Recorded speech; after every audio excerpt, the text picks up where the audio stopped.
Doctor کہتی ہے یہ لڑکی 3 مہینے سے حاملہ ہے، نکالو اسے حویلی سے، پتہ نہیں کس کے ساتھ منہ کالا کیا ہے۔ سلمان آغا کی دھاڑ پر فاریہ نے رحم طلب نظروں سے عاشر کی طرف دیکھا۔ سال پہلے بنی ہو کر وہ اس کے نکاح میں آئی تھی، مگر دونوں میں غربت نہیں تھی کیونکہ فاریہ سرونٹ کوارٹر میں سوتی تھی۔ مگر ایک طوفانی رات آسمانی بجلی کے خوف سے بھاگتی وہ عاشق خانزادہ کے بیڈ روم میں جا پہنچی، جسے نکاح کی کشش نے پاگل کیا، اور وہ اپنی شدت اس کے نازک وجود میں اڑیلنے لگا، مگر اب خاموشی تماشائی بنے کھڑا تھا۔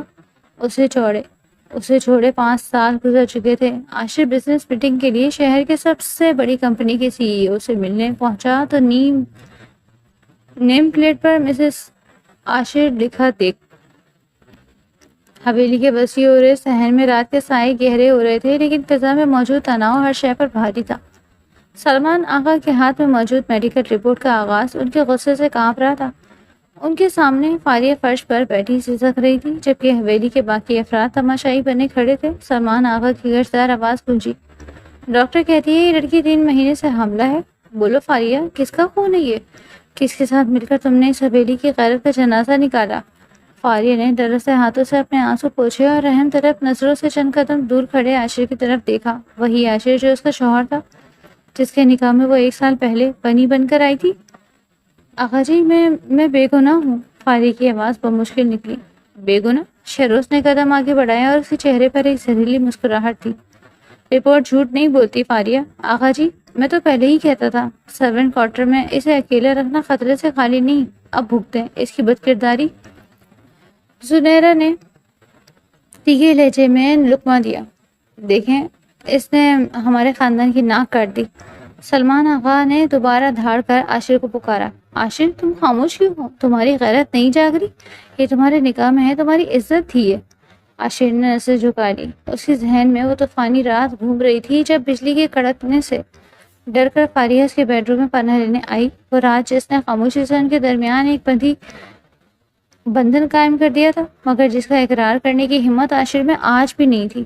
عاشر نے سخت لہجے میں کہا، میں کیا بولوں ابا جی، جو نظر آ رہا ہے وہ سب کے سامنے ہے۔ فاریہ کو لگا جیسے کسی نے اس کے دل پر خنجر چلا دیا ہو۔ وہ گھٹنوں کے بل گھسیٹتی ہوئی عاشر کے پاس پہنچی اور اس کے پاؤں پکڑ لیے۔ عاشر، خدا کے لیے کچھ بولیں، آپ جانتے ہیں میں جھوٹی نہیں ہوں۔ وہ رات آپ کو یاد ہے نا؟ عاشر نے سختی سے اپنے پاؤں پیچھے کھینچ لیا۔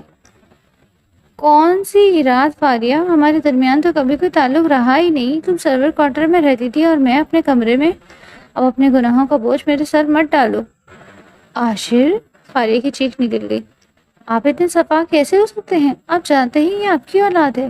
سلمان آغا نے آگے بڑھ کر فاریہ کے بال پکڑ لیے۔ بس بہت سن لیا تمہارا جھوٹ، پہلے گناہ کیا اور اب میرے بیٹے پر تہمت لگاتی ہو۔ نکالو اسے یہاں سے، اس حویلی سے، ابھی اور اسی وقت۔ ابا جی رحم کریں، فاریہ نے گڑ گڑا کر کہا۔ باہر رات ہے، اندھیرا ہے، میں کہاں جاؤں گی؟ جہاں مرضی جاؤ، مر جاؤ یا کسی کھائی میں گر جاؤ، ہمیں فرق نہیں پڑتا، شہروز نے طنز کیا۔ حویلی کی پاکیزگی تمہارے جیسے وجود سے میلی ہو رہی ہے۔ سلمان آقا نے فاریہ کو گھسیٹتے ہوئے حویلی کے بڑے دروازے کی طرف لے جانا شروع کیا۔ فاریہ بار بار مڑ کر عاشر کو دیکھ رہی تھی، اس امید میں کہ شاید اب وہ پکارے گا، شاید اب وہ سچ کہے گا کہ رکو ابا جی، یہ میرا بچہ ہے۔ مگر عاشر نے رخ موڑ کر دیوار پر لگی تصویروں کو دیکھنا شروع کر دیا۔ حویلی کے بھاری لکڑی کے دروازے کے پاس پہنچ کر سلمان آقا رک گئے۔ آج سے اس حویلی کے دروازے تم پر ہمیشہ کے لیے بند ہیں، اگر کبھی ادھر کا رخ کیا تو گولی مار دوں گا۔ آقا جی، ایک بار میری بات تو سنیں۔ نکل جاؤ یہاں سے۔ سلمان آقا نے اسے ایک زوردار دھکا دیا۔ فاریہ باہر کی کچی سڑک پر گری، اس کے ہاتھ چھل گئے تھے اور ماتھے پر چوٹ آئی۔ پیچھے سے حویلی کا بھاری بھرکم دروازہ ایک زوردار دھماکے کے ساتھ بند ہو گیا۔ باہر خوب اندھیرا تھا اور دور کہیں کتے بھونک رہے تھے۔ فاریہ نے اپنے پیٹ پر ہاتھ رکھا اور ٹوٹے ہوئے لہجے میں ہڑبڑاتی ہوئی بڑبڑائی، سنا تم نے؟ تمہارے باپ نے تمہیں پہچاننے سے انکار کر دیا ہے، لیکن میں تمہیں مرنے نہیں دوں گی۔ آج سے میرا کوئی شوہر نہیں، کوئی حویلی نہیں، آج سے فاریہ صرف تمہاری ماں ہے۔ اس نے لڑکھڑاتے قدموں سے چلنا شروع کیا۔ اس کے پیچھے وہ عالیشان حویلی کھڑی تھی جہاں اس کی عزت نیلام ہوئی تھی، اور سامنے وہ نامعلوم راستہ تھا جس پر اسے تنہا چلنا تھا۔ اسے نہیں معلوم تھا کہ وہ کہاں جائے گی، لیکن وہ چلتی جا رہی تھی۔ بارش کی ہلکی بوندیں گرنے لگی تھی، جیسے آسمان بھی اس کی بے بسی پر رو رہا ہو۔ مگر فاریہ کے دل میں اب آنسو نہیں بدلے اور پتا کی آنکھ سلگ رہی تھی۔ بارش اب تیز ہو چکی تھی۔ فاریہ کے کپڑے کیچڑ اور پانی سے تر تھے، لیکن اسے سردی کا احساس نہیں ہو رہا تھا۔ اس کے اندر کی آگ نے اسے بچا رکھا تھا۔ وہ چلتے چلتے شہر کے پرانے ریلوے اسٹیشن تک پہنچ گئی۔ یہ وہ جگہ تھی جہاں لوگ آتے اور جاتے تھے، جہاں کسی کو کسی کی پہچان سے غرض نہیں تھی۔ بینچ کے ایک کونے میں سمٹ کر بیٹھتے ہی اس کی ہمت جواب دے گئی۔ وہ پھوٹ پھوٹ کر رو پڑی۔ اسٹیشن کی مدھم روشنی میں اس کا اداس چہرہ اور چھلے ہوئے ہاتھ کسی حادثے کا منظر پیش کر رہے تھے۔ بیٹی، اس حال میں یہاں اکیلی کیوں بیٹھی ہو؟ ایک نرم مگر گونجتی ہوئی آواز نے اسے چونکا دیا۔ فاریہ نے سر اٹھا کر دیکھا۔ سامنے ایک درمیانی عمر کا شخص کھڑا تھا، جس کے چہرے پر وقار اور آنکھوں میں ہمدردی تھی۔ یہ دانیال تھا، جو شہر کی ایک بڑی فلاحی تنظیم کا سربراہ تھا اور اکثر رات گئے بے سہارا لوگوں کی مدد کے لیے یہاں کا چکر لگاتا۔ فاریہ نے ڈر کر اپنے پیٹ پر ہاتھ رکھا اور پیچھے ہٹ گئی۔ آپ کون ہیں؟ دانیال نے اطمینان سے قریب پڑی کرسی پر بیٹھتے ہوئے کہا۔ خوفزدہ مت ہو، میں کوئی غلط انسان نہیں ہوں۔ میرا نام دانیال ہے۔ میں بس یہ جاننا چاہتا ہوں کہ ایک معزز گھرانے کی لڑکی، لگنے والی لڑکی رات کے اس پہر ریلوے اسٹیشن کے بینچ پر کیوں رو رہی ہے؟ فاریہ نے تلخی سے ہنس کر کہا، معزز صاحب عزت و حویلیوں کے بند دروازوں کے پیچھے دفن ہو گئی۔ اب تو بس یہ تماشا باقی ہے۔ دانیال نے غور سے اسے دیکھا۔ تمہارے ماتھے سے خون بہ رہا ہے، چوٹ گہری ہے۔ چلو میرے ساتھ، ہماری تنظیم کا مرکز قریب ہے، وہاں عورتیں بھی ہیں، تم خود کو محفوظ پاؤ گی۔ فاریہ کی ہچکی بن گئی۔ محفوظ؟ جہاں میرا شوہر مجھے تحفظ نہ دے سکا، وہاں کوئی اجنبی کیسے دے گا؟ اس نے مجھے وہاں دھکا دیا جہاں سچ مر جاتا ہے۔ اس نے مجھ پر وہ الزام لگایا جو ایک عورت کو جیتے جی مار دیتا ہے۔ دانیال نے دھیمے لہجے میں پوچھا، کیا تم نے وہ گناہ کیا جس کا تم پر الزام لگا؟ فاریہ نے تڑپ کر دانیال کی آنکھوں میں دیکھا۔ خدا کی قسم، میں نے اس شخص کے سوا کسی کا سایہ بھی اپنے وجود پر نہیں پڑنے دیا۔ وہ میرا نکاح تھا، میرا مان تھا، مگر اس نے اپنی انا اور پاپ کے ڈر سے مجھے بازار کی عورت بنا کر نکال دیا۔ دانیال کچھ دیر خاموش رہا، پھر سنجیدگی سے بولا، بیٹی یاد رکھو، دنیا ان پر ہی پتھر پھینکتی ہے جو پھلدار درخت ہوتے ہیں۔ اگر تم یہاں بیٹھ کر روتی رہی تو تم وہی بن جاؤ گی جو وہ چاہتے ہیں۔ وہ چاہتے ہیں کہ تم مٹ جاؤ تاکہ ان کا ضمیر سو سکے۔ کیا تم انہیں یہ سکون دینا چاہتی ہو؟ فاریہ نے آنسو پوچھتے اس کی آنکھوں میں پہلی بار ایک چنگاری چمکی۔ نہیں، کبھی نہیں۔ تو پھر اٹھو۔ دانیال نے اپنا ہاتھ آگے نہیں بڑھایا بلکہ اسے خود اٹھانے کا اشارہ کیا۔ تمہارے اندر ایک نئی زندگی پل رہی ہے۔ اس بچے کا کیا قصور کہ اس کا باپ بزدل ہے؟ اسے ایک مضبوط ماں کی ضرورت ہے، ایک بے بس ہونی کی نہیں۔ فاریہ لڑکھڑاتے ہوئے کھڑی ہوئی۔ آپ میری مدد کیوں کر رہے ہیں؟ دانیال مسکرایا، کیونکہ میں نے بھی زندگی میں بہت کچھ کھو کر پایا ہے۔ مجھے انسانوں میں سرمایہ کاری کرنا پسند ہے۔ میں تمہیں چھت دوں گا، تعلیم دوں گا اور ہنر دوں گا، لیکن بدلے میں مجھے تم سے ایک وعدہ چاہیے کہ تم کبھی پیچھے مڑ کر نہیں دیکھو گی۔ فاریہ نے اسٹیشن کی گھڑی کی طرف دیکھا جہاں 12 بج رہے تھے۔ آج سے میری پچھلی زندگی ختم۔ وہ فاریہ مر گئی جو ماری جاتی تھی، جو سسکتی تھی۔ دانیال اسے اپنی گاڑی تک لے گیا۔ راستے میں اس نے پوچھا، تم نے کہا تھا کہ اس نے تمہیں بنی بنا کر رکھا تھا، کیا تمہیں لکھنا پڑھنا آتا ہے؟ فاریہ نے نفی میں سر ہلایا، صرف اپنا نام لکھنا جانتی ہوں۔ آقا جی کہتے تھے کہ عورت کا نام سے خدمت کرتا ہے۔ دانیال نے اسٹیئرنگ گھماتے ہوئے کہا، تو پھر کل سے تمہارا پہلا سبق شروع ہوگا۔ ہم تمہیں صرف لکھنا پڑھنا نہیں سکھائیں گے، ہم تمہیں بزنس سکھائیں گے۔ میں دیکھنا چاہتا ہوں کہ جب تم ان کے سامنے ان سے زیادہ طاقتور بن کر کھڑی ہوگی تو ان کی نظریں کہاں جھکتی ہیں۔ وہ گاڑی ایک پرسکون عمارت کے سامنے رکی۔ اندر داخل ہوتے ہی ایک بوڑھی عورت جنہیں سبھی بی جی کہتے تھے آگے بڑھی۔ دانیال نے مختصر الفاظ میں کہا، بی جی، یہ ہماری نئی مہمان ہے، اسے زندگی کی طرح واپس لانا ہے۔ بی جی نے فاریہ کو گلے سے لگا لیا۔ اس لمس میں وہ مانتا تھی جو فاریہ کو اپنی ماں سے بھی نہیں نصیب ہوئی۔ فاریہ کو ایک صاف ستھرے کمرے میں پہنچایا گیا۔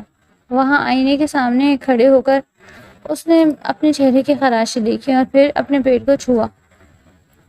بیٹا، ہم دونوں مل کر ایک نئی دنیا بنائیں گے، اس نے سرگوشی کی۔ ایک ایسی دنیا جہاں تمہاری پہچان تمہارا باپ نہیں، تمہاری ماں کی کامیابی ہوگی۔ اسی رات جب شہر سو رہا تھا، فاریہ نے زندگی کا پہلا بڑا فیصلہ کیا۔ اس نے اپنی ایک چھوٹی سی انگوٹھی اور بالیاں بی جی کے ہاتھ میں تھما دی۔ یہ کیا ہے بیٹی؟ بی جی نے حیرت سے پوچھا۔ یہ ماضی کی زنجیریں ہیں، فاریہ نے سپاٹ لہجے میں جواب دیا۔ ان کو بیچ کر میری پڑھائی کی کتابیں منگوا دیں. میں اب سے فارغ نہیں رہنا چاہتی, مجھے کچھ بننا ہے, بہت بڑا بننا ہے. دانیال دور کھڑا یہ منظر دیکھ رہا تھا. اسے اندازہ ہو گیا تھا کہ اس نے ریلوے اسٹیشن سے جس عورت کو اٹھایا ہے وہ ایک عام عورت نہیں بلکہ ایک طوفان ہے جو خاموشی سے پل رہی ہے. اگلے چند گھنٹوں میں فاریہ کو پہلی بار سکون کی نیند آئی. حالانکہ اس کا جسم درد کر رہا تھا. اس خواب میں اب حویلی کے دروازے نہیں بلکہ اونچی عمارتوں کے دفتر نظر آ رہے تھے. اسے نہیں معلوم تھا کہ یہ سفر کتنا کٹھن ہوگا, لیکن اس نے اپنا پہلا قدم اٹھا لیا. 5 سال بعد آصف منظری کی حویلی کا وہی صحن جو کبھی غرور اور تکبر سے بھرا ہوا تھا اب ویرانی کی تصویر پیش کر رہا تھا. دیواروں سے پلاسٹر جھڑ رہا تھا اور وہ رونق اب کہیں مفقود تھی. سلمان آغا ویل چیئر پر بیٹھے خالی نظروں سے سامنے دیکھ رہے تھے. ان کی صحت اب انہیں اس بات کی اجازت نہیں دیتی تھی کہ وہ حویلی کے معاملات سنبھال سکیں. عاشر اپنے کمرے میں بیٹھا فائلوں کے ڈھیر میں گرا ہوا تھا. اس کی آنکھوں کے گرد سیاہ حلقے اس کی مسلسل ناکامیوں اور بے خواب راتوں کا پتہ دے رہے تھے. دروازہ کھلا اور شہروز بدحواسی میں اندر داخل ہوا. عاشر وہ ہو گیا جس سے ڈر تھا. بینک والوں کو نوٹس آ گیا. اگر ہم نے اگلے 1 مہینے میں قرضہ واپس نہ کیا تو وہ حویلی کو نیلامی کا اشتہار دے دیں گے. عاشر نے غصے سے فائل میز پر پٹک دی. تو میں کیا کروں شہروز؟ تم نے ہی کہا تھا کہ اس ٹیکسٹائل مل میں انویسٹمنٹ کرو, منافع ہوگا. اب وہ مل بھی ڈوب گئی اور میرا سارا کیش فلو بھی ختم ہو گیا. زنیرہ بھی وہی موجود تھی. اس نے اپنے مہنگے زیورات کو چھوتے ہوئے کہا, بھائی کچھ بھی کریں یہ حویلی نہیں بکنی چاہیے. میرے سسرال میں کیا عزت رہ جائے گی؟ ابا جی تو یہ صدمہ برداشت نہیں کر سکیں گے. عاشر نے تلخ مسکراہٹ کے ساتھ زنیرہ کو دیکھا. عزت؟ زنیرہ, جب خالی ہو تو عزت صرف تصویروں میں رہ جاتی ہے. تم لوگ صرف مشورے دے سکتے ہو, حال کسی کے پاس نہیں. شہروز نے احتیاط سے ایک نئی فائل عاشر کے سامنے رکھی. ایک راستہ ہے, FS گروپ انڈسٹریز. یہ پچھلے 3 سالوں میں ملک کا سب سے بڑا بزنس گروپ بن کر ابھرا ہے. ان کی CEO کے بارے میں مشہور ہے کہ وہ ڈوبتے ہوئے کاروبار خرید کر انہیں دوبارہ کھڑا کر دیتی ہے. اگر وہ ہماری کمپنی میں انویسٹمنٹ کر دیں یا ہمیں جوائنٹ وینچر کی پیشکش قبول کر لیں تو ہم بچ سکتے ہیں. عاشر نے فائل کھولی. FS group? میں نے سنا ہے ان کی CEO بہت سرکیر خاتون ہے. کوئی ان کا نام تک نہیں لیتا, نہ جانتا ہے. سب انہیں صرف میڈم CEO کہتے ہیں. وہ ہم جیسے چھوٹے اور بحران زدہ بزنس میں کیوں دلچسپی لیں گی؟ کیونکہ ہماری لوکیشن اور انفراسٹرکچر اب بھی بہترین ہے. شہروز نے قائل کرنے کی کوشش کی. میں نے ان کی سیکرٹری سے بات کی ہے. انہوں نے کل صبح میٹنگ کا وقت دیا ہے. تمہیں خود جانا ہوگا عاشر, یہ ہماری آخری امید ہے. عاشر نے ایک گہری سانس لی. ٹھیک ہے, میں جاؤں گا. اگر یہ ڈیل ہوئی تو سمجھو خانزادہ کا نام مٹی میں مل گیا. دوسری طرف شہر کے سب سے جدید اور عالیشان بزنس ٹاور کی آخری منزل پر ایک پرتعیش آفس میں خاموشی کا راج تھا. دیواریں کانچ کی تھیں جہاں سے پورا شہر قدموں سے بچھا نظر آتا تھا. دانیال کمرے میں داخل ہوا. اس کے ہاتھ میں وہی فائل تھی جو عاشر کے پاس تھی. وہ آ رہا ہے فاریہ, کل صبح 11 بجے. دانیال نے مزید میز کی دوسری طرف بیٹھی خاتون سے کہا. فاریہ جو اب ایک انتہائی نفیس اور مہنگے لباس میں ملبوس تھی, اس نے اپنی کرسی گھمائی. اس کے چہرے پر وہ پرانی معصومیت اب ایک مضبوط عزم میں بدل چکی تھی. اس کی آنکھوں میں ذہانت اور ایک عجیب سی سرد مہری تھی. 5 سال دانیال, فاریہ کی آواز میں ایک گہری گونج اٹھی. 5 سال لگے مجھے اس مقام تک پہنچنے میں جہاں میں اس کے سامنے ایک سوال بن کر نہیں بلکہ ایک جواب بن کر کھڑی ہو سکوں. دانیال نے کرسی پر بیٹھتے ہوئے کہا. وہ بہت برے حال میں ہے فاریہ. ان کی ملیں بند ہو رہی ہیں, حویلی گروی ہے اور سلمان آغا بستر مرگ پر ہیں. کیا تم واقعی یہ ڈیل کرو گی یا یہ صرف تمہارا انتقام ہے؟ فاریہ نے ایک پین سے کاغذ پر دستخط کیا اور سر اٹھا کر دانیال کو دیکھا. انتقام بہت چھوٹا لفظ ہے دانیال. میں انہیں وہ دکھانا چاہتی ہوں کہ جو انہوں نے 5 سال پہلے نہیں دیکھا. میں چاہتی ہوں کہ وہ اپنی بیگا کی بھیک اس عورت سے مانگے جسے انہوں نے کچی سڑک پر دھکا دیا. میں انہیں معاف نہیں کروں گی, لیکن میں انہیں مٹنے بھی نہیں دوں گی, ابھی نہیں. اسی لمحے دروازہ کھلا اور ایک 5 سالہ خوبصورت بچہ بھاگتا ہوا اندر آیا۔ مما دیکھیں میں نے کیا بنایا ہے۔ اس کے ہاتھ میں ایک ڈرائنگ تھی جس میں ایک بہت بڑا سا گھر اور 2 لوگ بنے ہوئے تھے۔ فاریہ کے چہرے کی سختی لمحوں میں پگھل گئی۔ اس نے ہادی کو گود میں اٹھا لیا۔ ہمارے بیٹے نے کیا بنایا ہے؟ واہ یہ تو بہت پیارا ہے، ہادی نے معصومیت سے پوچھا۔ مما ہم اس بڑے گھر میں کب جائیں گے جہاں آپ کہتی تھی کہ بہت سے درخت ہیں؟ فاریہ کی آنکھیں ایک لمحے کے لیے نم ہوئی، پھر اس نے خود پر قابو پایا۔ بہت جلد بیٹا، بہت جلد، وہاں میں کوئی بلانے آئے گا۔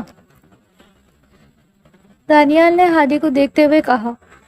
تم جانتے ہو فاریہ ہادی کی شکل دن بدن اس سے ملتی جا رہی ہے، اگر وہ اسے دیکھے گا تو پہچاننے میں دیر نہیں لگائے گا۔ فاریہ نے ہادی کے بالوں میں ہاتھ پھیرا۔ اسے پہچاننے کا حق اس دن ختم ہو گیا تھا جب اس نے ایک طوفانی رات میں اپنی اولاد کو ایک گناہ قرار دے کر ٹھکرا دیا۔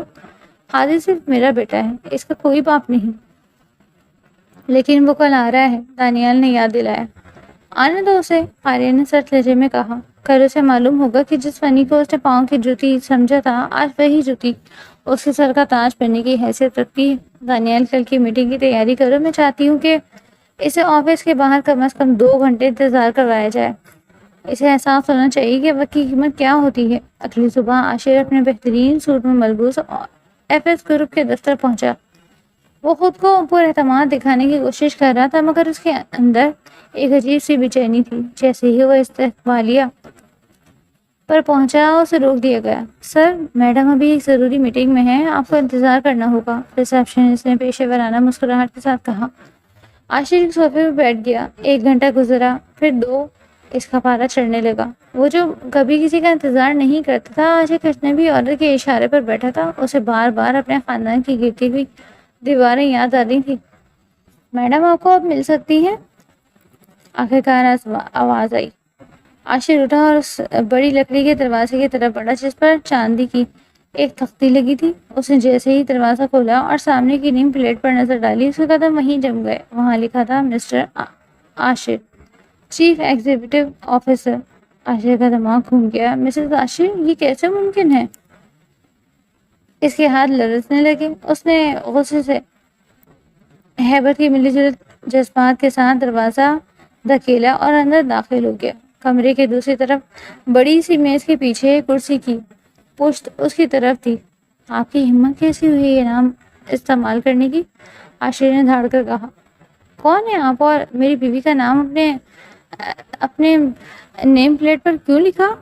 کرسی آہستہ سے گھومی۔ فاریہ نے خاموشی سے نظریں اٹھائی اور براہ راست عاشر کی آنکھوں میں دیکھا۔ خوش آمدید عاشر خانزادہ، سنا ہے آپ کو پیسوں کی سخت ضرورت ہے؟ فاریہ کے لہجے کی کاٹ نے عاشر کے جسم سے جان نکال دی۔ عاشر کے منہ سے کوئی لفظ نہ نکلے۔ سامنے وہی فریحہ تھی، مگر وہ اب وہ نہیں تھی۔ اس کے چہرے کا جادو جلال، اس کا انداز اور اس کی آنکھوں میں موجود نفرت نے عاشر کو یہ احساس دلایا کہ آج وہ بے بس ہے۔ آفس کے پرتش کمرے میں اے سی کی ٹھنڈک کے باوجود عاشر کو پسینہ آ رہا تھا۔ اس کی نظریں کبھی سامنے بیٹھی فاریہ پر جاتی اور کبھی اس نیم پلیٹ پر جو چیخ چیخ کر اس کی پہچان کا اعلان کر رہی تھی۔ فاریہ کے چہرے پر ایک فاتحانہ سکون تھا، جبکہ عاشر کے چہرے پر شکست اور بے یقینی کے پیسوں سے رنگ ابھر کر مٹ رہے تھے۔ چہرے پر شکست اور بے یقینی کے بیچ میں رنگ ابھر کر مٹ رہے تھے۔ عاشر نے ہکلاتے ہوئے کہا، تم فاریہ، یہ سب کیا ہے؟ تم یہاں کیسے؟ اور یہ نیم پلیٹ؟ فاریہ نے سکون سے اپنی میز پر رکھی ایک قمیض فائل کھولی اور بغیر نظریں اٹھائے جواب دیا۔ مسٹر عاشر خانزادہ، یہ ایک بزنس میٹنگ ہے، میں یہاں آپ کے سوالوں کے جواب دینے کے لیے نہیں بلکہ آپ کی کمپنی کی قسمت کا فیصلہ کرنے کے لیے بیٹھی ہوں۔ اپنی نشست سنبھالیں تاکہ ہم کام کی بات شروع کریں۔ عاشر نے غصے سے میز پر ہاتھ مارا۔ فاریہ، تم میری بیوی ہو، غنی ہو کر تم نے حویلی کی عزت نیلام کی اور اب یہاں یہ ناٹک رچا کر بیٹھی ہو۔ یہ مسز عاشر لکھنے کا کیا مطلب ہے؟ تم نے تو 5 سال پہلے ہی مجھے میرا نام مٹی میں ملا دیا تھا۔ فاریہ نے قلم میز پر رکھا اور آہستہ سے کرسی پر پیچھے ٹیک لگا لی۔ اس کی آنکھوں میں لگی سرد مہری نے عاشر کے غصے کو ایک لمحے کے لیے منجمد کر دیا۔ عزت؟ فاریہ کے لبوں پر ایک زہریلی مسکراہٹ آئی۔ آپ کو عزت کی بات زیب نہیں دیتی عاشر صاحب؟ اور جہاں تک اس نیم پلیٹ کا تعلق ہے تو یاد دلاتی چلوں کہ آپ نے مجھے حویلی سے نکالا تھا، نکاح سے نہیں۔ کاغذ کے اس ٹکڑے پر میں آج بھی آپ کی بیوی ہوں اور یہی میری سب سے بڑی طاقت ہے۔ میں نے آپ کا نام مٹایا نہیں بلکہ اسے اس مقام پر لے آئی ہوں جہاں تک پہنچنے کے لیے آپ کے خاندان کے ساتھ نسلیں بھی کم پڑ جاتی۔ عاشر نے دانت پیستے ہوئے کہا، تم نے دانیال کے ساتھ مل کر یہ سب حاصل کیا ہے نا؟ حویلی میں بھی تم اسی کے خواب دیکھتے ہوگی، اسی لیے تو وہ بچا۔ زبان سنبھال کر۔ فاری کی آواز کمرے میں زور سے گونجی۔ وہ اپنی جگہ سے کھڑی ہو گئی۔ اپنے گھٹیا ذہن کی گندگی یہاں مت پھیلائیں۔ دانیال وہ انسان ہے جس نے مجھے تب سہارا دیا جب میرا اپنا شوہر بزدلوں کی طرح تماشا دیکھ رہا تھا۔ اس نے مجھے جینا سکھایا، پڑھنا سکھایا، اور آج میں جو کچھ ہوں اپنی محنت اور اس کے خلوص کی بدولت ہوں۔ عاشر نے طنز کہا، محنت؟ یہ کسی اور چیز کی قیمت ایک معمولی سی ان پڑھ لڑکی 5 سال میں اتنی بڑی امپائر کیسے کھڑی کر سکتی ہے؟ فاریہ میں اس کے گرد گھوم کر اس کے قریب آئی۔ اس کے مہنگے عطر کی خوشبو عاشر کے حواس پر چھانے لگی تھی۔ یہ وہ سوال ہے جو ہر ناکام مرد ایک کامیاب عورت سے پوچھتا ہے۔ آپ کو تکلیف یہ نہیں کہ میں یہاں کیسے پہنچی، تکلیف یہ ہے کہ آج خانزادوں کی بیکر کی چابی اس لڑکی کے ہاتھ میں ہے جسے آنکھوں نے کتے کی طرح دروازے سے باہر پھینک دیا تھا۔ عاشق خاموش ہو گیا۔ اسے اپنی تہ دامنی کا احساس ہونے لگا۔ اس کی کمپنی کے ڈیفالٹ کے کاغذات فاریہ کی میز پر پڑے تھے۔ فاریہ نے کاغذ اس کی طرف بڑھایا۔ یہ آپ کی ملوں کے آڈٹ کی رپورٹ ہے۔ آپ کے پاس ملازمین کو تنخواہیں دینے کے پیسے نہیں ہیں۔ بینک اگلے ہفتے حویلی کی نیلامی کا اشتہار دے رہا ہے۔ اگر میں اس ڈیل پر سائن نہ کروں تو کل آپ کے ابا جی سڑک پر ویل چیئر پر بیٹھے ہوں گے۔ عاشر نے لرزتے ہاتھوں سے کاغذ پکڑا۔ تم مجھ سے بدلہ لے رہی ہو؟ فاریہ نے ایک ٹھنڈی آہ بھری۔ بدلہ باہر والوں سے لیا جاتا ہے عاشر، میں تو بس ایک بزنس ڈیل کر رہی ہوں۔ میں آپ کے تمام میرے خرید لوں گی، آپ کا سارا قرضہ اتار دوں گی اور حویلی کے کاغذات بھی میرے پاس ہوں گے۔ بدلے میں آپ اور آپ کا خاندان اس حویلی میں میرا کرایہ دار بن کر رہیں گے۔ عاشر کے پاؤں تلے سے زمین نکل گئی۔ تم ہمیں اپنے گھر میں کرایہ دار بناؤ گی؟ فاریہ نے تصحیح کی۔ وہ میرا گھر ہے، اور ہاں ایک اور شرط بھی ہے، سلمان آقا کو میرے سامنے آ کر اپنی اس غلطی کا اعتراف کرنا ہوگا جو انہوں نے 5 سال پہلے کی تھی۔ وہ بوڑھے ہیں، بیمار ہیں، تم اتنی سنگ دل کیسے ہو سکتی ہو؟ عاشر نے بے بسی سے پکارا۔ سنگ دلی میں نے آپ سے ہی سیکھی ہے، فاریہ نے سپاٹ لہجے میں جواب دیا۔ جب میں حاملہ تھی اور آپ کے پیروں میں گر کر رحم کی بھیک مانگ رہی تھی تب آپ کا دل موم کیوں نہیں ہوا؟ جب آسمانی بجلی سے ڈر کر آپ کے کمرے میں آئی تھی تب آپ کے نکاح کی غیرت کہانی تھی۔ آپ نے خاموش رہ کر جو گناہ کیا تھا آج اس کا حساب دینے کا وقت ہے۔ عاشر نے سر جھکا لیا۔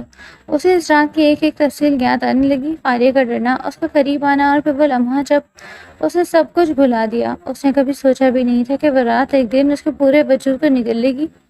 مجھے سوچنے کے لیے وقت چاہیے، عاشر نے ڈوبتی ہوئی آواز میں کہا۔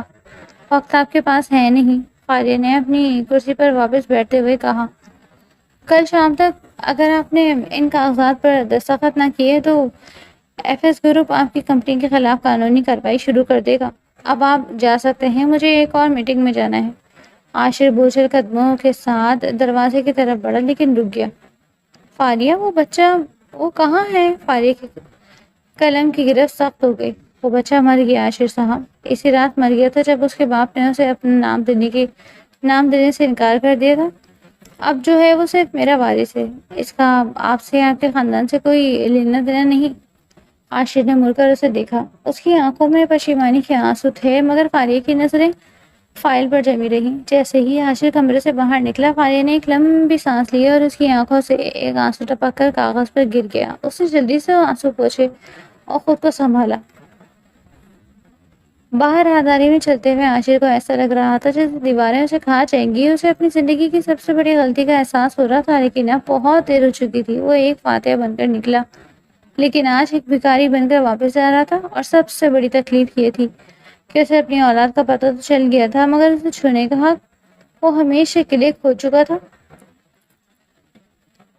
ایف ایس گروپ کے کانفرنس ہال میں سکوت طاری تھا لیکن وہ خاموش تھی۔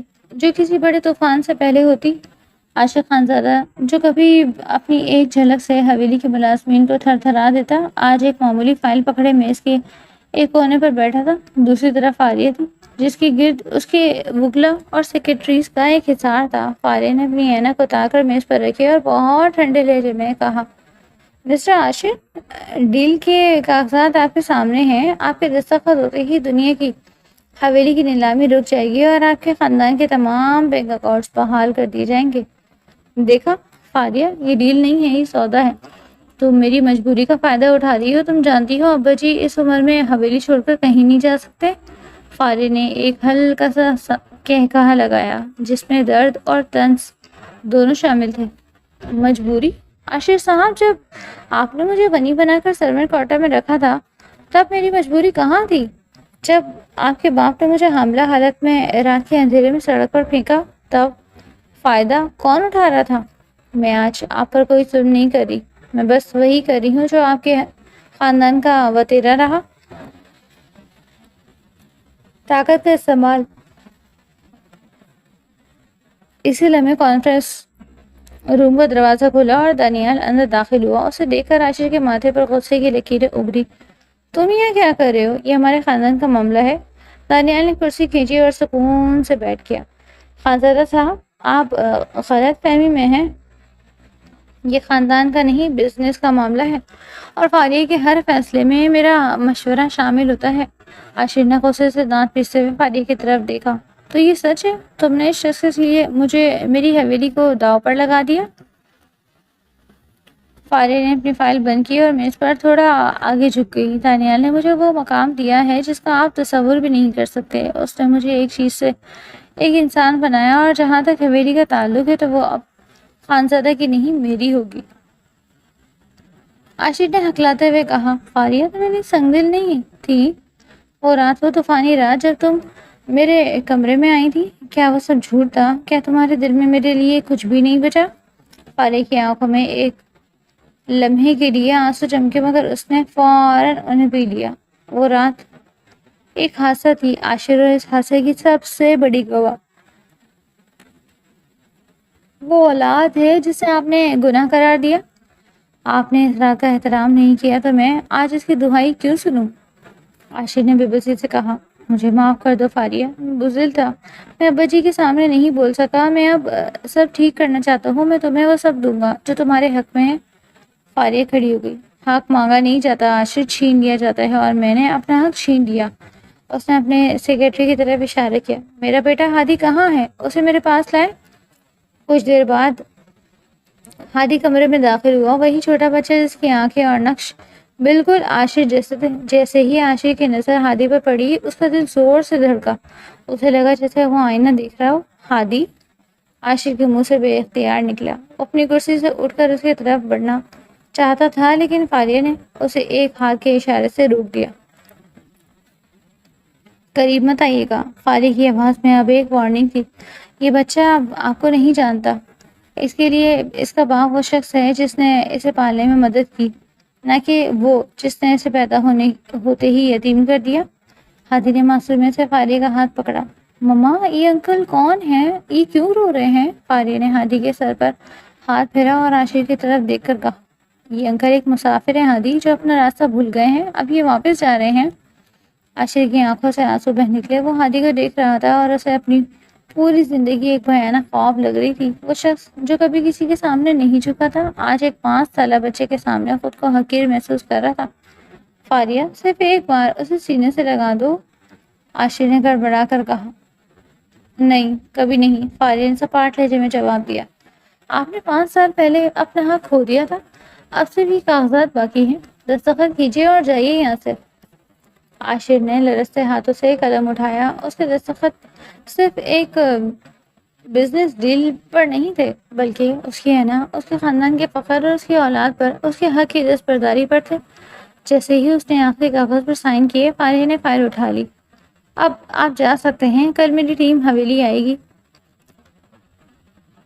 انوینٹری لینے کے لیے۔ یاد رہے وہاں سے ایک سوئی بھی میری اجازت کے بغیر باہر نہیں جائے گی۔ عاشق خاموشی سے مڑا اور کمرے سے باہر نکل گیا۔ اس کے پیچھے فاریہ کی آواز جو اب حدیث پیار سے باتیں کر رہی تھی، عاشر کو محسوس ہوا کہ اس کے سینے میں موجود دل پتھر کا ہو چکا ہے۔ راہداری میں چلتے ہوئے اسے دانیال ملا۔ دانیال نے اس کے کندھے پر ہاتھ رکھا اور اسے دھیمے سے لہجے میں کہا، خانزادہ صاحب، عورت کو جب دکھ دیا جاتا ہے تو وہ ٹوٹ جاتی ہے، لیکن جب اسے رسوا کیا جاتا ہے تو وہ ایک ایسی طاقت بن جاتی ہے جو بڑے بڑے حدوں کو پاش پاش کر دیتی ہے۔ اس نے فاریہ کو رسوا کیا تھا، اب اس کے سامنے جھکنے کی عادت ڈال لے۔ عاشر نے کوئی جواب نہیں دیا اور لفٹ کی طرف بڑھ گیا۔ آج اسے معلوم ہوا تھا کہ اصل قریبی مال و دولت کا جانا نہیں، بلکہ اپنی ہی اولاد کی نظروں میں ایک انکل بن کر رہ جانا ہے۔ فاریہ نے آفس کی کھڑکی سے عاشر کی گاڑی کو جاتے ہوئے دیکھا۔ اس نے ہادی کو زور سے بھینچ لیا۔ اس کی آنکھوں سے بہنے والے آنسو اب کمزوری کے نہیں بلکہ ایک ایسی جیت کے تھے جس کا ذائقہ بہت کڑوا تھا۔ مما، آپ رو کیوں رہی ہیں؟ ہادی نے اس کے آنسو پوچھتے، کچھ نہیں بیٹا، بس آنکھ میں کچھ پڑ گیا تھا، فاریہ نے مسکرا کر کہا۔ اب ہم اپنے نئے گھر جائیں گے، وہ گھر جہاں اب کوئی ہمیں نکال نہیں سکے گا۔ حویلی کے در و دیوار ساکت تھے، جیسے کسی بڑے طوفان کے گزرنے کا انتظار ہو۔ عاشر جب سے آفس سے لوٹا تھا اپنے کمرے میں قید تھا۔ اس کے کانوں میں ہادی کی معصوم آواز، یہ انکل کون ہے، گونج رہی تھی۔ اسے رہ رہ کر وہ بات یاد آ رہی تھی جب فاریہ نے اسے رحم طلب نظروں سے دیکھا تھا اور اسے رخ موڑ لیا۔ اسی اثنا میں نیچے صحن سے سلمان آقا کی غصیلی انداز میں پکارنے کی آواز آئی۔ عاشر تیزی سے سیڑھیاں اتر کر نیچے پہنچا جہاں شہروز اور زبیرہ پہلے سے موجود تھے۔ عاشر، ہی کیا سن رہا ہوں میں؟ سلمان آقا ویل چیئر پر بیٹھے لرزتی آواز میں بولے۔ شہروز کہہ رہا ہے کہ تم نے حویلی 2 ٹکے کی لڑکی کے نام چھوڑ دی، تم نے خانزادوں کی غیرت کا سودا کر لیا۔ عاشر نے ایک ساتھ نگاہ شہروز پر ڈالی جو اب بھی اپنی شرلگے سے باز نہیں آ رہا تھا۔ ابا جی، غیرت کا سودا میں نے نہیں، ہم سب نے مل کر 5 سال پہلے کیا تھا، اور یہی چیز اسے 2 ٹکے کی لڑکی کی ہے، کیونکہ ہم اسے بینکنگ کے ہاتھوں نیلام ہوتے ہوئے بچانے کے قابل بھی نہیں رہے۔ بھائی، آپ کی عقل ماری گئی ہے کیا؟ سنیرا چلائی۔ اس نے آپ پر جادو کر دیا؟ عورت کردار کی کیسی تھی ہم سب جانتے ہیں۔ خاموش ہو جاؤ سنیرا، عاشر کی دھاڑ پر سب کو ساکت کر دیا۔ تمہیں پتا ہے وہ بچہ کون ہے؟ وہ ہادی، وہ ہو بہو میری تصویر ہے، اسے دیکھ کر کوئی اندر بھی کہہ سکتا ہے کہ وہ میرا خون ہے۔ یہ سنتے ہی شہروز کے چہرے کا رنگ اڑ گیا، لیکن اس نے فوراً خود کو سنبھالا۔ عاشر، شکلیں ملنے سے کیا ہوتا ہے؟ آج کل تو سائنس اتنی ترقی کر گئی ہے کہ اس نے کوئی کھیل کھیلا ہوگا۔ تم بھول گئے ڈاکٹر کی رپورٹ؟ اسی لمحے حویلی کا بڑا دروازہ کھلا اور دانیال اندر داخل ہوا۔ اس کے پیچھے وہی ڈاکٹر تھی جس نے 5 سال پہلے فاریہ کی رپورٹ تیار کی تھی۔ اسے دیکھ کر شہروز کے ماتھے پر پسینہ چمکنے لگا۔ عاشر نے حیران ہو کر حیرت سے دانیال کو دیکھا۔ تم یہاں کیا کر رہے ہو؟ دانیال نے اطمینان سے ڈاکٹر کو آگے کیا۔ میں یہاں صرف سچ کا آئینہ دکھانے آئے ہوں۔ ڈاکٹر صوبیہ آقا جی کو بتائیں کہ اس رات کیا تھا، کیا حقیقت تھی؟ ڈاکٹر صوبیہ جو خوفزدہ نہیں تھی، لرزتی آواز میں بولی، آقا جی مجھے معاف کر دیں، 5 سال پہلے شہروز صاحب نے مجھے 20 لاکھ دیے ہوئے تھے تاکہ میں رپورٹ میں یہ لکھوں کہ لڑکی 3 ماہ سے حاملہ ہے، جبکہ حقیقت میں وہ صرف چند ہفتوں کی حاملہ تھی۔ وہ اولاد عاشر خانزادہ کی ہی تھی، مگر شہروز صاحب چاہتے تھے کہ فاریہ کو حویلی سے نکال دیا جائے تاکہ کاروبار میں ان کا راستہ صاف ہو جائے۔ یہ انکشاف کسی ایٹم بم کی طرح حویلی کے صحن میں بیٹھا۔ سلمان آقا کی آنکھیں پھٹی کی پھٹی رہ گئی۔ عاشر نے ایک خونی نگاہ شہروز پر ڈالی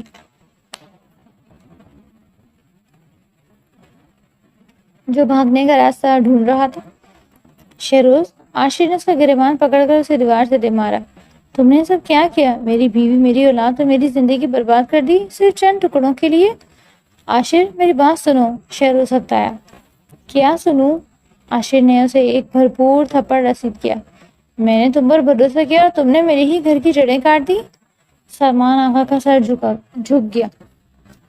ان کا وہ غرور، وہ آقا جی والا روب، سب خاک میں مل گیا۔ وہ انسان جو غیرت کے نام پر فیصلے کرتا تھا، اپنی ہی اولاد کے ساتھ ہونے والی ناانصافی کا حصہ بن گیا۔ عاشر، سلمان آغا کی آواز بہت نائب تھی۔ مجھے معاف کر دو بیٹے، میں نے ایک بے گناہ پر ظلم کیا۔ عاشر نے تلخی سے ہنس کر اپنے باپ کو دیکھا۔ معافی مجھ سے نہیں ابا جی، اس عورت سے مانگی جس کی بددعا نے آج بھی ہمیں اس حال تک پہنچا دیا، جس نے سمر کوارٹر میں راتیں گزاری اور جسے آپ نے تھوک نگل کر مارا، جسے آپ نے دھوکر مار کر نکالا تھا۔ دانیال نے آگے بڑھ کر عاشر کو ایک لفافہ تھمایا۔ اس میں ڈی این اے کی اصل رپورٹ ہے جو میں نے ہادی کو پیدا ہوتے ہی کروائی تھی۔ فاریہ کو اس کا علم نہیں تھا کیونکہ میں نہیں چاہتا تھا کہ وہ ماضی کے بوجھ تلے دبی رہے، لیکن آج اس کی ضرورت تھی۔ عاشر نے رپورٹ کو چوم کر اپنی آنکھوں سے لگایا۔ میرا بیٹا، میرا ہادی بے گناہ ہے۔ زنیرہ، جو اب تک فخر سے سر اٹھائے کھڑی تھی، خاموشی سے اپنے کمرے کی طرف بھاگ گئی۔ اسے اپنی ان تمام باتوں پر ندامت ہو رہی تھی جو اس نے فاریہ کو کہی تھی۔ دانیال نے جانے سے پہلے عاشر کی آنکھوں میں دیکھ کر کہا تھا، گناہ معاف ہو جاتے ہیں خانزادہ صاحب، لیکن زخموں کے نشان باقی رہتے ہیں۔ فاریہ نے آپ کو وہ سب دیا جو آپ سے چھن گیا تھا، لیکن اسے اب وہ سب کچھ نہیں ملے گا جو اس نے 5 سال پہلے کھو دیا۔ دانیال کے جانے کے بعد حویلی میں موت جیسی خاموشی چھا گئی تھی۔ سلمان آغا اپنے کمرے میں چلے گئے تھے۔ شہروز کو ملازمین نے دھکے دے کر باہر نکال دیا تھا اور عاشر وہیں صحن میں گھٹنوں کے بل بیٹھ گیا۔ اس نے آسمان کی طرف دیکھا۔ بارش دوبارہ شروع ہو رہی تھی، بالکل ویسے ہی جیسے 5 سال پہلے تھی، مگر آج فاریہ باہر نہیں تھی، وہ بلندیوں پر تھی اور عاشر اپنے ہی حویلی میں ایک قیدی کی طرح محسوس کر رہا تھا۔ اس نے فیصلہ کیا کہ وہ کل فاریہ کے پاس جائے گا۔ اس بار وہ بزنس ڈیل کے لیے نہیں بلکہ ایک مجرم کی طرح اپنی سزا کا مطالبہ کرنے جائے گا۔ اسے پتا تھا فاریہ اسے معاف نہیں کرے گی، لیکن وہ ہادی کو یہ بتانا چاہتا تھا کہ اس کا باپ اب بزدل نہیں رہا۔ رات بھر عاشر حویلی کے صحن میں بارش میں بھیگتا رہا۔ وہ ہر اس جگہ گیا جہاں فاریہ کے قدم پڑے تھے۔ اس سمر کوارٹر کی وہ شکستہ دیواریں یاد آئیں جن سے لگ کر فاریہ روتی تھی۔ اسے اپنا وہ عالیشان بیڈ روم یاد آیا جہاں اس نے ایک رات فاریہ کو اپنی پناہ میں لیا تھا اور پھر اسے بے پناہ تنہائی کے حوالے کر دیا۔ فاریہ، اس نے بارش کی شور میں سرگوشی کی، کاش میں وقت کو پیچھے موڑ سکتا، کاش میں اس رات تمہارا ہاتھ تھام لیتا، مگر وقت کبھی واپس نہیں موڑتا۔ اگلی صبح اسے ایک نئی جنگ لڑنی پڑی، ایک ایسی جنگ جہاں دشمن کوئی غیر نہیں بلکہ اس کا اپنا ضمیر اور وہ عورت تھی جو اب محبت کرنا بھول چکی تھی۔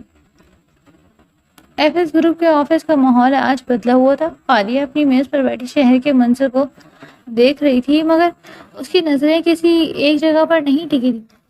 آج اسے اطلاع ملی تھی کہ سلمان آغا اور عاشر اس سے ملنے آ رہے ہیں۔ اس نے دانیال کو منع کیا تھا کیونکہ وہ چاہتی تھی کہ یہ باپ آج ہمیشہ کے لیے بند ہو جائے۔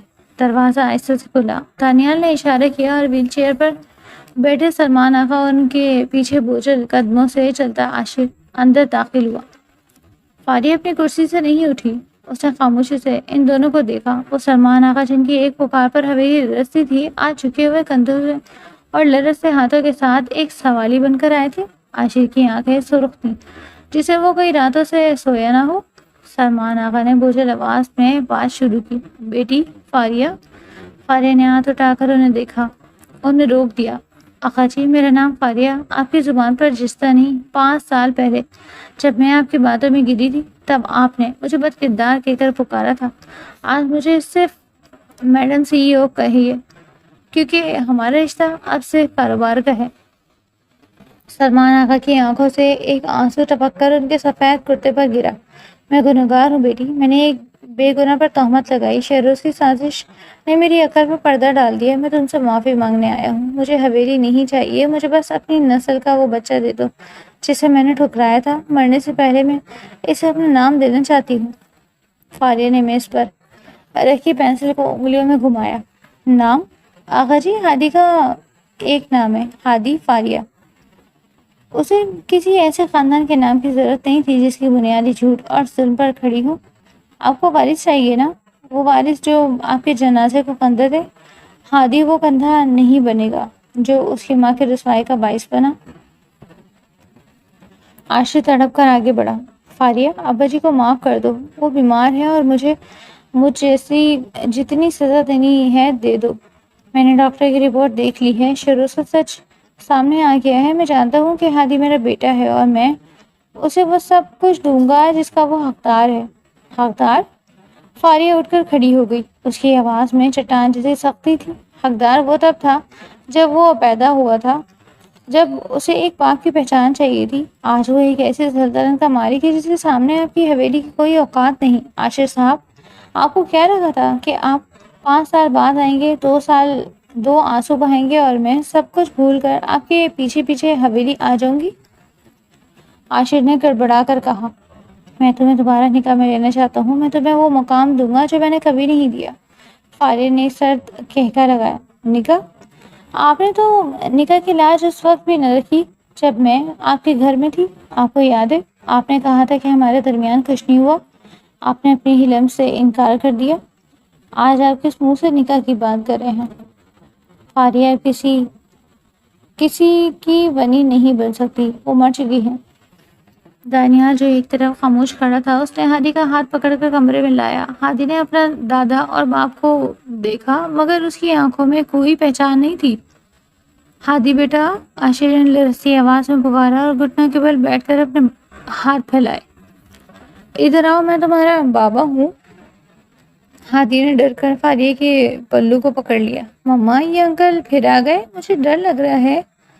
یہ جملہ عاشر کے دل کے پار ہو گیا۔ اس نے اپنے ہاتھ وہیں گرا دیے۔ اس سے بڑی سزا کیا ہو سکتی تھی کہ اس کا اپنا خون اسے ایک ڈراؤنا اجنبی سمجھ رہا تھا۔ سلمان آغا نے روتے ہوئے کہا، فاریہ، ہمیں اتنی بڑی سزا مت دو، ہمیں حویلی میں رہنے کی جگہ دے دو، ہم تمہارے قدموں میں پڑے رہیں گے، بس ہمیں اس بچے سے دور مت کرنا۔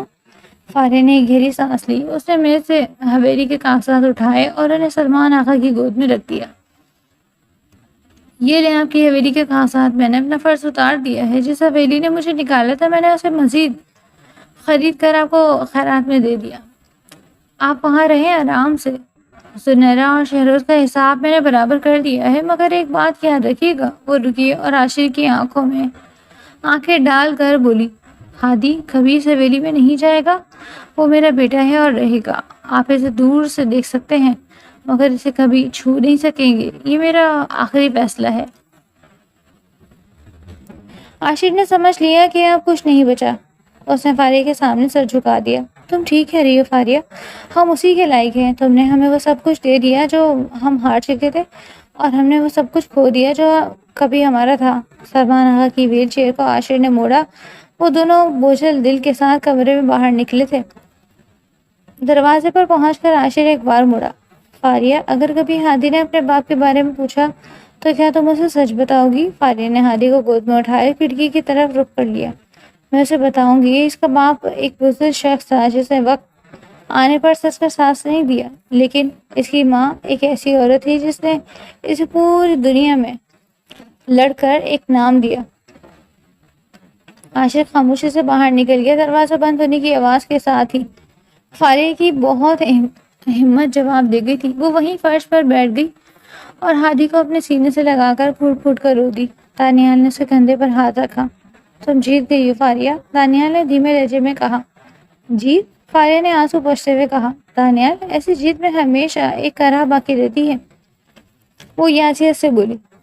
3 ماہ بعد ایک شام جب آسمان پر بادل گہرے تھے اور ہلکی ہلکی بوندیں گر رہی تھی، عاشر اپنی فیکٹری کے باہر کھڑا بارش کو دیکھ رہا تھا۔ اچانک ایک کالے رنگ کی چمکتی ہوئی گاڑی اس کے سامنے آ کر رکی۔ گاڑی کا دروازہ کھلا اور فاریہ باہر نکلی۔ عاشر اسے دیکھ کر ساکت رہ گیا۔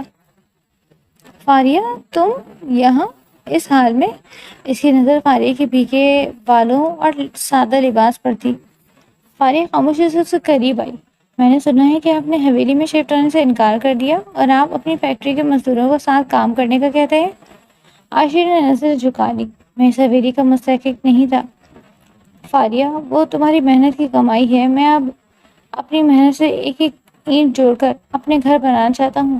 ڈاکٹر، جب میں ہادی کے سامنے کھڑا ہوا تو مجھے شرمندگی نہ ہو۔ فاریہ نے ایک قدم اور قریب بڑھایا۔ اور اگر ہادی کو اپنے بابا کی ابھی ضرورت ہو تو؟ عاشر نے تڑپ کر اسے دیکھا۔ کیا مطلب؟ وہ روز آپ کے بارے میں پوچھتا ہے۔ فاریہ کی آواز بھر آئی۔ میں نے اسے بہت سمجھایا، بہت روکا، مگر وہ ان کا رشتہ ہے عاشر، وہ نہیں مانتا۔ عاشق کی آنکھوں سے آنسو بہ نکلے۔ میں نے بہت برا کیا تم لوگوں کے ساتھ فاریہ، میں معافی کے قابل بھی نہیں ہوں۔ فاریہ نے آہستہ سے عاشر کا ہاتھ تھاما۔ اس لمس نے عاشر کے پورے وجود میں ایک بجلی سے دوڑا دی۔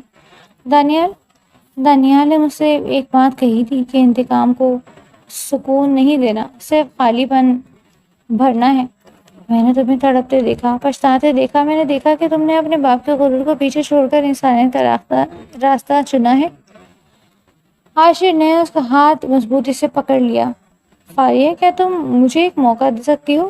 میں وہ سب کرنا چاہتا ہوں جو میں 5 سال پہلے نہ کر سکا۔ میں تمہارا شوہر بن کر، تمہارا محافظ بن کر جینا چاہتا ہوں۔